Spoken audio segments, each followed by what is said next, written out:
I'm Allendale Chief Meteorologist Ryan Martin with a look at your midday weather update. Not a lot of changes at the midday focal point here.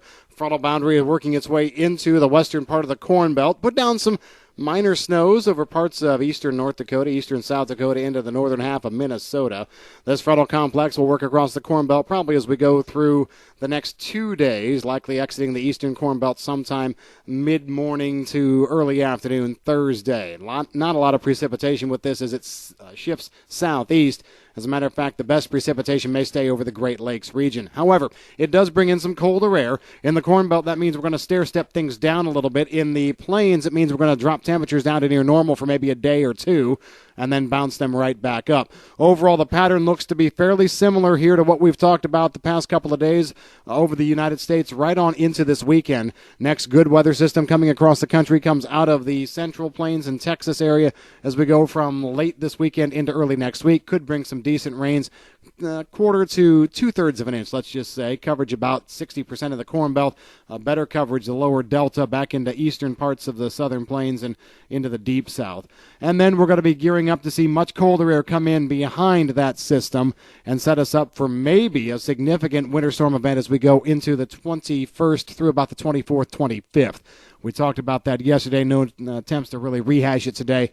Not that much has changed on the latest model runs. As we take a look at international weather right now, not a lot of change there either. In terms of headline makers, I think you probably got to look at the dryness that's shaping up over the next 10 days to 2 weeks in wheat areas as being the big one.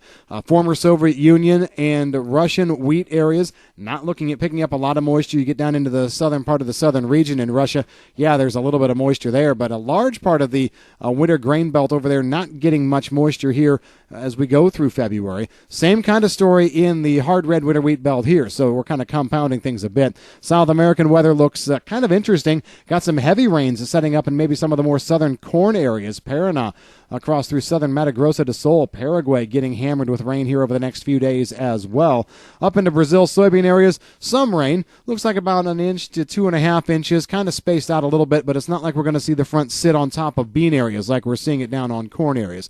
Argentina has another minor front that works its way through late this weekend into early next week, but in between, some decent areas of drying, some good high pressure in there, so that should promote decent crop development as well after the good moisture that worked through. Temperatures, that's my only concern in Argentina. With the drier high pressure settling in, I'm concerned we might see temperatures go to above normal levels, so that'll be the key thing that we watch there going forward. Outside of that, again, a kind of a boring day, not much change in the models. Now that's good on the one hand. That means we can kind of start to gear up for some of these things. We're not seeing models flip-flop. I like that. On the other hand, there's just not much happening short term.